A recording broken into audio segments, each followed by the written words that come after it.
오늘 히브리서 8장은 1절에서 지금 우리가 하는 말의 요점은 이러한 대제사장이 우리에게 있다는 것이라 라고 하는 말씀으로 시작을 하는데요, 이것은 7장 26절에서 이러한 대제사장은 우리에게 합당하다라고 한 말씀을 이어받은 것입니다.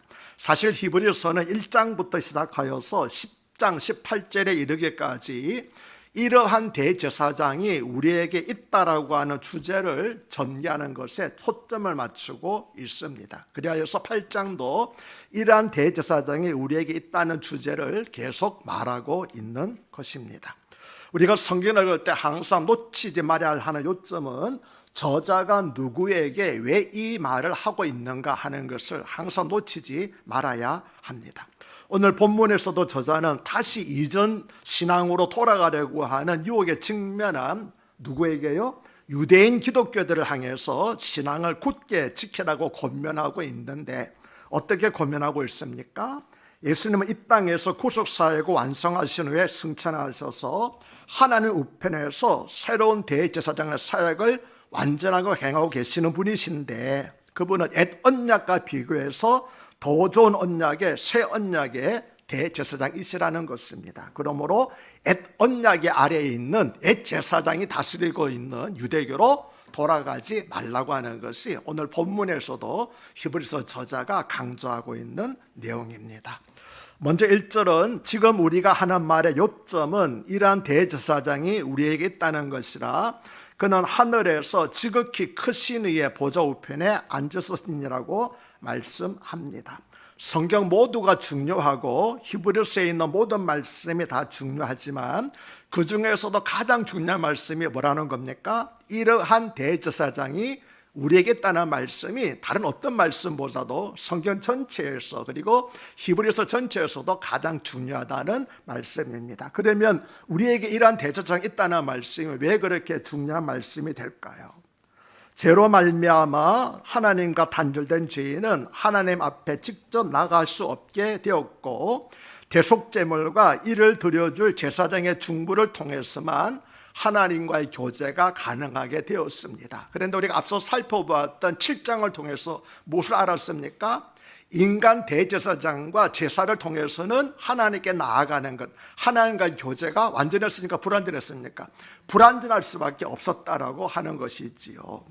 그러나 우리에게 합당한 대제사장이신 예수님은 그 어떤 레위 제사장보다도 비교할 수 없을 정도로 우월하신 분이라는 겁니다. 그뿐만 아니라 그분은 하늘 보좌 우편에 앉으셨습니다. 즉 땅에 있는 성막에서 섬기는 대제사장이 아니라 하늘에 있는 진정한 성소에서 섬기고 있는 대제사장이라는 것입니다. 그런데 여기서 앉으셨으니라고 번역돼, 우리말로 번역돼 헬라어는 카디조라고 하는 단어인데, 이거는 새로운 왕이 공식적으로 취임할 때 쓰는 말이 앉으셨으니 카디조라고 하는 말입니다. 무슨 뜻입니까? 이 말은 예수님께서 영원한 대제사장일 뿐만 아니라 온 세상을 통치하시는 왕으로서 하나님 보좌 우편에 앉아 계신다고 하는 것입니다. 바로 그분이 지금 우리와 함께 계신다고 하는 것이죠. 그래서 이 사실이 어떤 말보다도 중요하다는 것입니다. 유대계 핍박과 해요로 큰 시련을 겪고 있었던 그리스도인들에게 바로 이와 같이 영원한 대제사장이 있으며 온 세상을 통치하고 계신 예수님이 우리에게 함께 있다는 그런 말씀은 무엇보다도 큰 위로가 되었지 않았겠습니까? 그래서 이러한 대제사장이 우리에게 있다는 것이라 그는 하늘에서 지극히 크신 의의 보좌 우편에 앉으시라는 말씀이 지금까지 말한 모든 말들 가운데서도 가장 중요한 말씀이라고 하는 것입니다. 이 말씀은 유대인 기독교인들에게만 적용되는 것이 아니라 우리에게도 그대로 적용된다고 할 수 있겠습니다. 왜냐하면 우리에게도 우리의 믿음을 흔들어 놓는 수많은 어려움과 고난이 있기 때문입니다. 그때 우리가 우리의 믿음을 흔들어 놓는 수많은 어려움과 고난을 당할 때, 그때 우리가 중요한 한 가지 진리를 기억하라는 것이죠. 그것이 무엇입니까? 하늘에 계신 영원한 대제사장이 있으며 온 세상을 통치하시는 만왕의 왕이신 예수님께서 지금 우리와 함께 하고 계신다라는 그 사실을 기억하면은 우리가 많은 시험과 어려움도 능히 이길 수 있지 않겠느냐 하는 말씀입니다. 2절은 성소와 찬 장막에서 섬기는 이시라. 이 장막은 주께서 세우신 것이요 사람이 세운 것이 아니니라고 말씀을 합니다. 사람이 세운 장막은 언젠가는 무너지지만 주님께서 세우신 사람의 손으로 하지 아니한 찬 장막은 영원히 무너지지 않는다는 것입니다. 그리고 예수님께서는 지상에서 모든 사역을 완수하신 후에 그곳으로 끝나지 않고 하늘에 있는 찬 장막에서 지금도 우리를 위한 중보 사역을 계속하고 계신다는 것입니다. 예수님의 공생의 사역은 3년에 불과했지만 예수님께서 하늘에 있는 진정한 성소에서 우리를 위해서 중보기도하는 사역은 지금 몇 년째 하고 있습니까? 2000년째 계속되고 있다는 사실을 말씀하고 있습니다. 특히 2절은 예수님을 가리켜서 성소와 참 장막에서 섬기는 이라고 말씀을 합니다. 예수님은 마가복음 10장 45절에서 인자가 온 것은 섬김을 받으려 함이 아니라 도리어 섬기려 하고 자기 목숨을 많은 사람의 대속물로 주려 함이니라고 말씀하신 바가 있었습니다. 그런데 예수님께서 섬기는 사역은 지상에서의 사역을 마치시고 하늘로 올라가신 후에도 계속해서 지금도 이루어지고 있다고 하는 것입니다.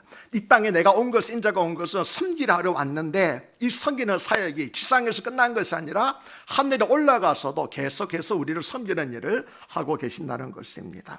그런데 여기서 섬기는 일이라는 말이 헬라어로는 종이라고 하는 그런 뜻입니다. 그러니까 예수님께서는 온 세상을 통치하시는 왕이실 뿐만 아니라 또한 섬기는 종이로서 그래서 우리를 이렇게 우리 함께 우리를 위해서 중보 사역을 하고 계신다는 것이죠. 3절은 대제사장마다 예물과 제사드림을 위하여 세운 자니 그러므로 그도 무엇인가 드릴 것이 있게 할 때니라고 말씀을 합니다. 대제사장은 속죄일에 사람들을 위하여서 예물과 속죄하는 제사를 드리는 일을 위하여서 세운 사람입니다. 제사장들은 소제물과 수소, 염소, 수양, 비둘기와 같은 번제물을 가지고 1년에 한 번씩 하나님께 온 이스라엘 백성들을 위한 속죄 제사를 드렸습니다. 그런데 이와 마찬가지로 대제사장 예수님도 드려야 할 제물이 있어야만 한다는 것입니다. 그게 무엇입니까? 8장에서는 말씀하지 않습니다. 그 제물을 9장에서는 예수님 자신이었다고 말씀하고 있는데 8장에서 말씀하고 있지 않지만 우리는 그 말씀이 뭔지 알고 있죠. 예수님께 드린 제물이 뭡니까? 자기 자신을 제물로 드린 것이었지요. 4절은 예수께서 만일 땅에 계셨더라면 제사장이 되지 아니었을 것이니 이는 율법을 따라 예물을 드리는 제사장이 있음이라고 말씀합니다. 예수님이 지상에 계실 때는 예수님은 제사장직을 수행하시지 않았다고 하는 겁니다. 왜냐하면 이 땅의 성소에는 모세율법을 따라서 제사장 직무를 수행하는 아론 계통의 레위 계통의 제사장들이 이미 있었기 때문이라는 것입니다. 그런데 그들은 성막 밖에서 잡은 짐승의 피를 가지고 성소에 들어가서 제사를 드렸습니다. 어디서요? 성막 밖에서 잡은 짐승의 피를 가지고 성소 안으로 들어가서 제사를 드렸습니다. 이와 같이 예수님께서도 지상에서 흘리신 자신의 피를 가지고 하늘에 있는 성소에 들어가서 우리를 위해서 제사를 드렸다고 하는 그런 말씀인 것입니다. 즉 다시 말씀드리면 예수님의 제사장직은 이 땅에서는 이루어지지 않았지만 어디서요? 자기 피를 가지고 하늘에 있는 성소에 들어가심으로써 예수님의 제사장직이 시작이 되었다고 말씀하고 있습니다. 이해가 되십니까? 5절은 그들이 섬기는 것은 하늘에 있는 것의 모형과 그림자라 모세가 장막을 지으려 할 때에 지시하심을 얻은 것 같으니 이르시되 삼가 모든 것을 산에서 너에게 보이던 본을 따라 지으라 하시느니라고 말씀을 합니다. 레위 계통의 제사장들은 지상에 있는 성소에서 그들의 직무를 수행하였습니다. 하지만 그 성소는 하늘에 있는 참 성소의 모형과 그림자에 불과하였다는 것입니다. 출애굽기 25장 40절에서 하나님께서는 시내산 위에서 모세에게 하늘에 있는 성소를 보여주시면서 네가 본 이 모습대로 성소를 지으라고 장막을 지으라고 명령을 하셨습니다.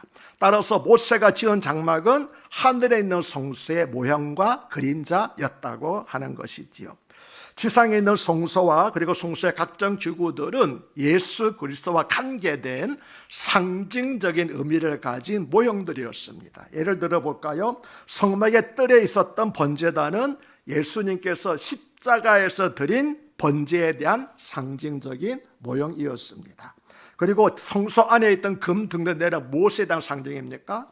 세상의 빛으로 오신 예수님에 대한 상징이었고, 진설병은 상은 무엇에 대한 상징이었습니까?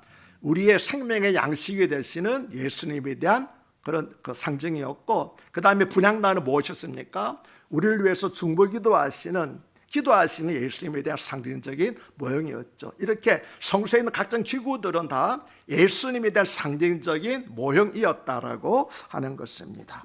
이러한 상징적인 모형들은 실체이신 예수님께서 오심으로써 더 이상 필요 없게 되었다라고 하는 것입니다. 말하자면 구약의 성소와 성소에 있던 기구들은 모델하우스와 같은 것이었다는 겁니다. 모델하우스는요, 언제까지 유효합니까? 실제 건물을 지을 때까지만 유효하고, 실제 건물이 지어지면 모델하우스는 허물어 버리잖아요. 더 이상 존재할 이유가 필요가 없으니까. 이와 같이 실체이신 예수님께서 오심으로 말미암아 모델하우스였던 구약의 성소와 성소에 있던 것들은 다 필요 없게 되었다라고 그러하는 말씀입니다. 이와 같이 예수님께서 승천하심으로써 지상의 성소는 하늘에 있는 진정한 성소로 대체되었으며, 인간의 제사장 사역은 진정한 영원한 대제장이신 예수님의 제사장 사역으로 대체되었던 것입니다. 모델하우스가 헐어버리고 실제 건물이 존재하는 것처럼 그렇게 되었다는 것이지요. 6절은 그러나 이제 그는 더 아름다운 직분을 얻으셨으니 그는 더 좋은 약속으로 세우신 더 좋은 언약의 중보자시라고 말씀을 합니다. 여기 6절 한 절 안에 더 아름다운 직분, 더 좋은 약속, 더 좋은 언약의 중보자라고 하고 더 좋다고 하는 말이 세 번씩이나 강조되어 있지요. 여기서 더 아름답다고 하는 것은 더 우월하다, 더 뛰어나다라고 하는 그런 뜻입니다. 예수님께서 얻으신 직분은 아론 계통의 제사장들보다 더 뛰어나고 우월하다는 것이죠. 왜냐하면 속죄 사역에 이루어 있어서 예수님께서 이루신 것이 네 계통의 제사장보다 더 우월하여 영원하고 완전한 것이기 때문입니다. 네 계통의 제사장들이 드리는 제사는 불완전한 것이었지만은 예수님께서 드린 제사는 영원한 속죄 제사였기 때문에 더 우월하다, 더 좋은 거라고 하는 것이죠. 그러면 더 좋은 약속은 무엇을 가리킬까요? 이 약속은 10절과 12절에서 인용되고 있는 에레미야서 31장 31절로부터 34절에 있는 것을 가리킵니다. 즉 아론 계통의 대제사장들과 맺은 언약보다 예수님을 통해서 주신 새 언약이 더 좋은 언약이라고, 약속이라고 하는 것입니다.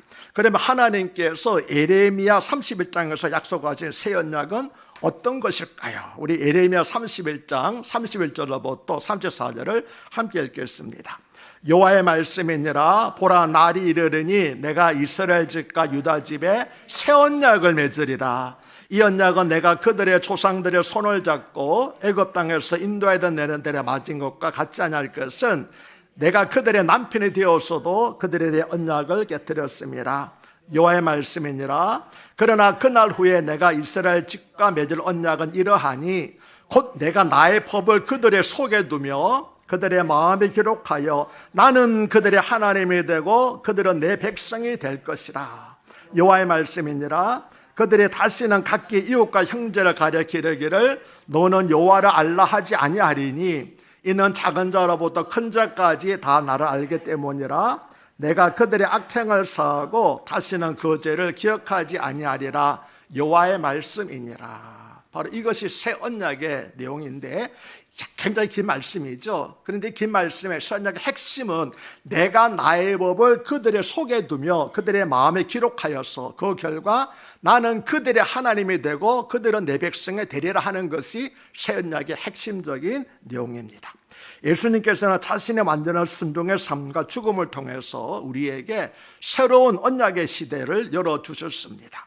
이 새 언약은 과거에 맺었던 언약과는 비교될 수 없는 새로운 차원의 언약으로서 예수님께서 지상에서 십자가를 통해 이루신 구원 사역에 의해서 성취가 되었습니다.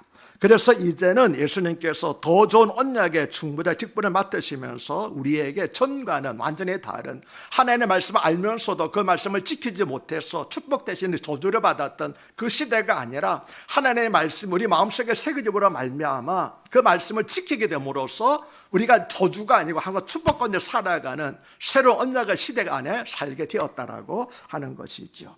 히브리서 저자는 이와 같이 더 아름다운 직분, 더 좋은 약속, 더 좋은 언약의 중보자에 대해서 강조하고 있습니다. 그리고 여기서 기독교의 핵심적 내용이라고 할 수 있는 중보자라고 하는 단어가 등장을 합니다. 우리 성경에서 중보자라고 번역된 헬라어는 메테시스라고 하는 단어인데, 이 메테시스는 두 존재 사이의 중간에 위치하는 자를 의미합니다.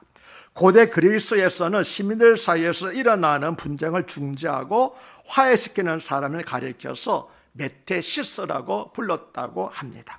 이와 같이 예수님께서는 우리의 메테시스, 즉 중보자가 되셔서 하나님과 우리의 관계를 회복시켜 주셨다고 하는 것이지요. 7절은 저 첫 언약이 무엇하였더라면 둘째 것을 요구할 것이 없었으려니와라고 말씀을 합니다.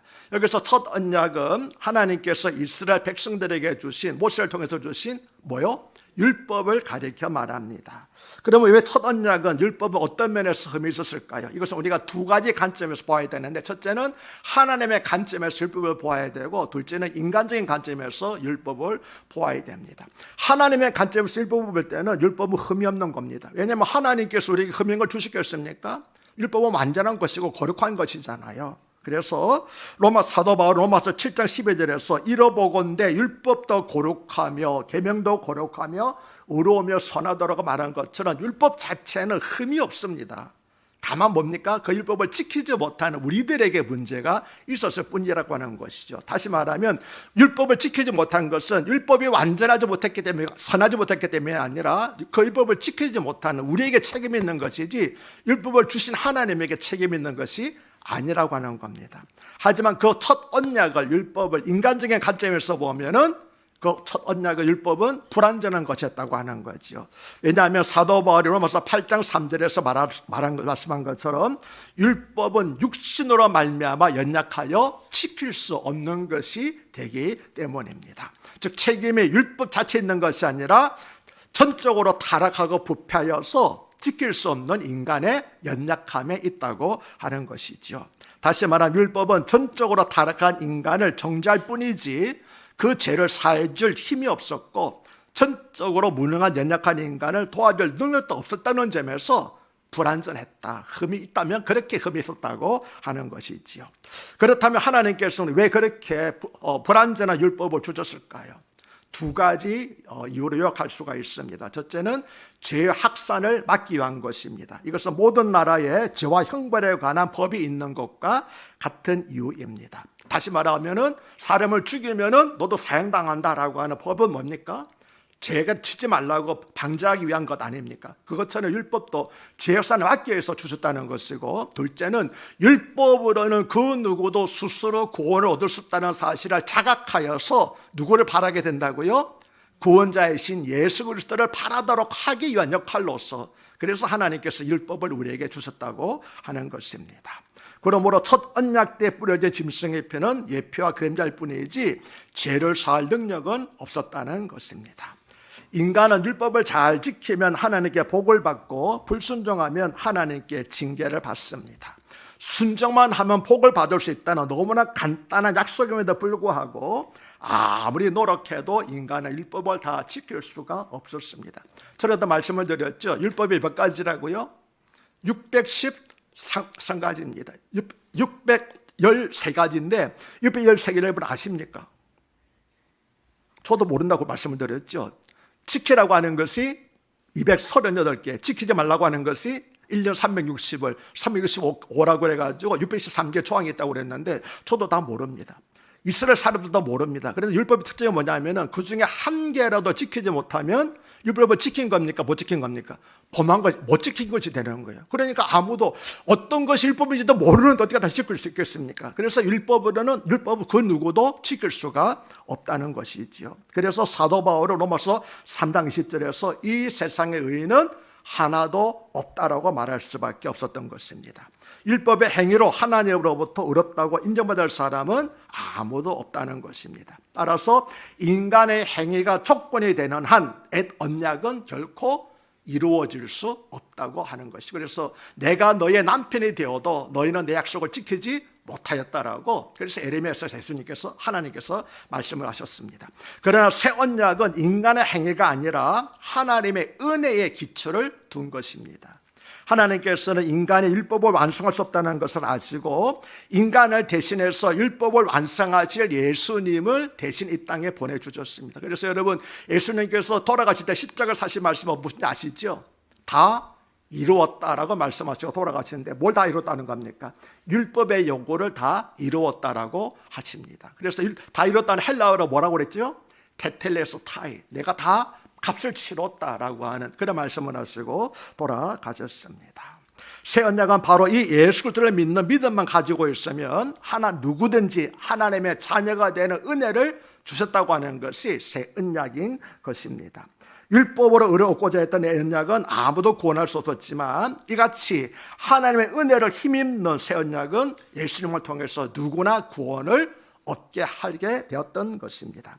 그리고 우리는 바로 이 새 언약 때문에 우리의 연약함과 부족함에도 불구하고 하나님의 자녀가 될 수 있었던 것입니다. 아멘이십니까? 예. 8절은 그들의 잘못을 지적하여 말씀하시되 주께서 이르시되 볼지어다 날이 이르니 내가 이스라엘 집과 유다 집과 더불어서 새 언약을 맺으리라고 말씀을 합니다. 이 말씀은 에레미야 31장 31절을 가리킵니다. 에레미야 선지자가 살던 당시 유다 백성들은 심각한 영적 타락 상태에 빠져 있었습니다. 아무리 에레미야 선지자가 그들의 죄악을 경고하여도 그들은 듣지 않았고 회개하지도 않았습니다. 그래서 인간의 편에서는 그 어떤 회복의 가능성도 찾아볼 수 없었던 암울한 시대 상황이 바로 에레미야 시대였던 것이었죠. 그런데 바로 그때 하나님께서는 하나님의 편에서 놀라운 역사를 준비하고 계셨다는 것입니다. 그것이 뭡니까? 바로 새 언약을 맺는 것이었습니다. 옛 언약의 틀 속에서는 도무지 그들을 구원할 수 없었기 때문에 지금까지는 완전히 다른 틀, 구조를 가진 새로운 언약을 하나님께서 준비하셨다는 것이지요. 9절은 또 주께서 이르시기를 이 언약은 내가 그들의 열조의 손을 잡고 애굽 땅에서 인도하던 날에 그들과 맺은 언약과 같지 아니하도다. 그들은 내 언약에 머물러 있지 아니하므로 내가 그들을 돌보지 아니하도다라고 말씀을 합니다. 하나님께서는 애굽에서 노예 생활하던 이스라엘 백성을 구원하셨습니다.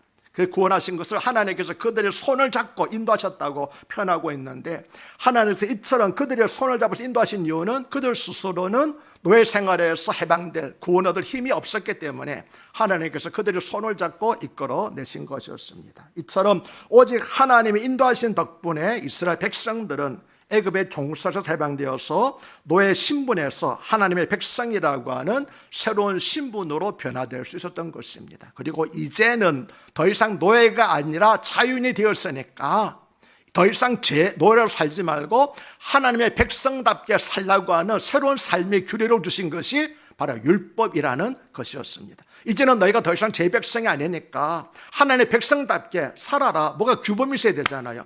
그래서 삶의 규범으로 주신 것이 바로 첫 언약, 율법이었다라고 하는 것입니다. 이 언약을 지키면 그들은 하나님의 소유가 되고 제사장 나라가 되고 거룩한 하나님의 백성이 될 수가 있었습니다. 이 언약의 옛 언약의 체결은 출애굽기 24장에 구체적으로 나오고 있는데, 모세가 언약서를 이스라엘 백성들에게 낭독하여 들려주자 이스라엘 백성들은 여호와의 모든 말씀을 우리가 준행하겠습니다 라고 큰 소리를 쳤습니다. 그러자 모세가 피를 취하여서 양푼에 담아서 피를 취하여서 이스라엘 백성들에게 뿌리면서 이것은 여호와께서 이 모든 말씀에 대하여 너희와 세우신 언약의 피인이라고 선언함으로써 첫 언약이 체결이 되었습니다. 이것은 옛 언약은 여호와의 말씀을 우리가 준행하리라고 한 행위 언약, 하나님의 명령 우리가 지키겠습니다라고 한 행위 언약이었다는 것을 의미하고 있습니다. 행위 언약은 하나님의 말씀에 순종하면 복을 받고 말씀에 불순종하면 조절을 받는다고 하는 것이 행위 언약의 핵심적인 내용입니다. 그러나 안타깝게도 이스라엘 백성은 그 하나님의 언약을 지켜낼 의지도 없었고 지킬 능력도 없었습니다. 한두 번이 아니라 무려 수백 년에 걸쳐서 그들은 하나님의 말씀에 불순종하였습니다. 그 결과 옛 언약 아래에 있던 이스라엘 백성은 행위 언약을 지키지 못함으로써 복을 받는 것이 아니라 복 대신 무엇을 받게 되었습니까? 저주를 받게 되었는데 그 저주의 구체적인 내용이 하나님께서 그들을 다른 백성들에게 팔아버린 것, 우리가 잘 아는 것처럼 바벨론 포로로 끌려간 것이었습니다. 그러므로 이스라엘 백성들은 첫 언약을 맺을 때에 우리가 다 준행하겠습니다라고 큰소리치는 대신에 뭐라고 말해야 될까요? 겸손히 우리를 불쌍히 여겨 주시옵소서, 우리는 그 언약을 지킬 능력이 없습니다라고 했더라면은 하나님께서 다른 방법으로 그들을 구원해 주실 터인데 당당하게 우리가 얼마든지 지킬 수 있습니다 했기 때문에 하나님께서 그래? 그럼 한번 해와라고 하신 결과가 복 대신에 저주를 받게 된 것이었습니다. 마침내 하나님께서는 순종을 거부한 이스라엘을 이방 나라들에게 넘겨버리셨는데 이것은 그들의 행위의 조건을 둔 언약으로서는 도무지 하나님의 백성으로의 신분을 지킬 수가 없다는 사실을 우리에게 명백히 보여주는 역사적인 사실이었습니다. 10절은 또 주께서 이러시되 그날 후에 내가 이스라엘 집과 맺을 언약은 이것이니 내 법을 그들의 생각에 두고 그들의 마음에 이것을 기록하리라. 나는 그들에게 하나님이 되고 그들은 내게 백성이 되리라고 말씀을 합니다. 여기서 우리가 주목해야 될 단어는 그날 후에라고 하는 단어입니다. 여기서 그날은 1차적으로는 바벨론 포로 후를 가리킵니다. 그러나 더 정확한 의미로는 인간 스스로는 하나님의 언약을 지켜낼 수 없다는 사실을 자각하고 긴 낙심에 빠져 있을 때로 보아야 됩니다. 아무리 노력해도 율법으로는 의롭다함을 얻을 수 없다는 사실을 확인하고 깊은 영적 좌절감과 무기력함에 빠져 있을 바로 그때에 하나님께서 새로운 언약을 준비하고 계셨다고 하는 것이 있지요. 인간 스스로를 향한 하나님의 실망에 빠져있던 바로 그때에 하나님께서 다시 한번 긍휼을 베풀어 주셨습니다. 사도 바울이 로마서 3장 21절에서 말씀한 것처럼 그러나 이제는 율법 외에 하나님의 한 의가 나타나게 된 것입니다. 그것이 바로 새 언약인 것입니다. 이 새 언약은 인간의 행위에 조건을 두지 않고 하나님의 무한하신 은혜를 의지하여서 그 효력이 유지됩니다. 그래서 행위 언약이 아니라 은혜 언약이라고 말하는 것입니다. 그러나 우리가 잊지만 할 사실은 이 은혜 언약은 사도 바울이 갈라디아서 3장 14절에서 말씀한 것처럼 예수 그리스도께서 우리를 위하여서 저주를 받은 바 되사 율법의 저주에서 우리를 속량하시기 때문에 우리가 은혜 언약 아래 들어가게 된 것입니다. 저주로 은혜 안에 들어간 것이 아니라 예수님께서 대신 저주를 받으사 그 저주로 율법으로 우리를 속량하셨기 때문에 우리가 율법을 지키지 않고 예수를 믿음으로써 그래서 새 언약에 들어가게 된 것입니다. 그리고 예수님께서 이같이 행하신 이유는 디도서 2장 14절에서 말씀한 것처럼 예수님께서 우리를 대신하여 자신을 주심은 모든 불법에서 우리를 속량하시고 우리를 깨끗하게 하사 선한 일을 열심히 하는 자기 백성이 되게 하심이라. 그래서 선한 일을 열심히 하는 하나님의 백성이 제대로 되게 하려는 목적에서 예수님께서 대신 저주를 받으시고 율법의 저주로부터 우리를 속량하셨다고 말씀하고 있는 겁니다. 옛 언약의 돌판에 새겨진 것과는 달리 새 언약은 성도의 신비, 즉 마음과 생각에 새겨집니다. 그래서 말씀이 외부에 바깥에 있는 것이 아니라 성도 안에 내재하여서 마음과 생각이 하나님의 통치를 받게 됩니다. 전에는 단순히 말씀을 기억하고 내가 그 말씀을 지켜야 했기 때문에 그 말씀을 지킬 능력이 없는 사람들에게는 마치 그림의 떡과 같았습니다. 구원의 길은 있었지만 그 길로 행할 능력은 없었던 것입니다. 그러니 결과적으로 아무런 소용이 없었던 것이지요. 그래서 하나님께서는 연약한 우리를 구원하시기 위해서 새 언약을 맺으신 것입니다. 이 새 언약은 하나님께서 친히 우리의 마음에 말씀을 넣어주시고 그 말씀 우리 마음에 빛세게 새기듯이 새겨 넣으신 것입니다. 말씀을 우리 마음에 넣어주셨기 때문에 우리는 말씀을 따라 살아갈 힘을 얻게 되었습니다. 주님의 말씀을 따라 사는 것이 즐겁고 기쁜 것이 되었습니다. 그리하여서 새 언약으로 우리는 하나님의 백성이 되고 하나님은 우리의 하나님이 되시는 신비로운 관계 속에 우리가 들어가게 되었다라고 하는 것입니다. 11절은 또 각각 자기 나라 사람과 자기 형제를 가르쳐 이르기를 주를 알라 하지 아니할 것은 그들의 작은 자로부터 큰 자까지 다 나를 알미라고 말씀을 합니다. 새 언약의 가장 큰 특징은 하나님께서 성령을 통해서 우리 안에 들어오신다는 사실입니다.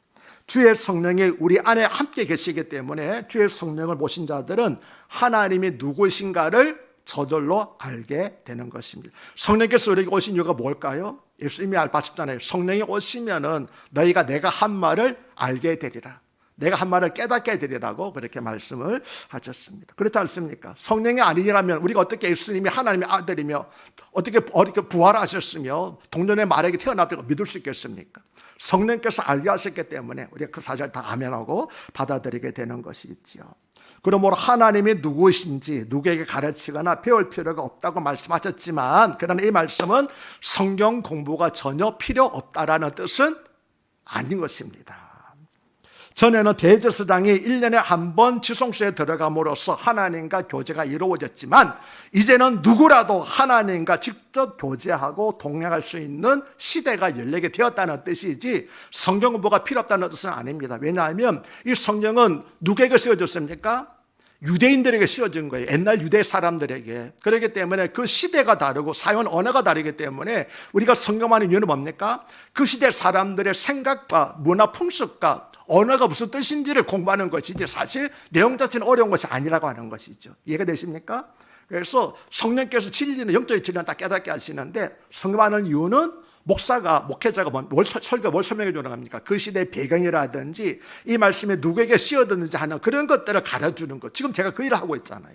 그래서 성경은 꼭 필요하지만, 그러나 이제 옛날에 대제사장을 통해서만 나갔던 일들을 이제는 그 필요 없이 우리가 누구나 다 왕 같은 제사장이 되어서 하나님을 직접 모시고 살아갈 수 있는, 교제할 수 있는 그런 새로운 시대가 열리게 되었다는 겁니다.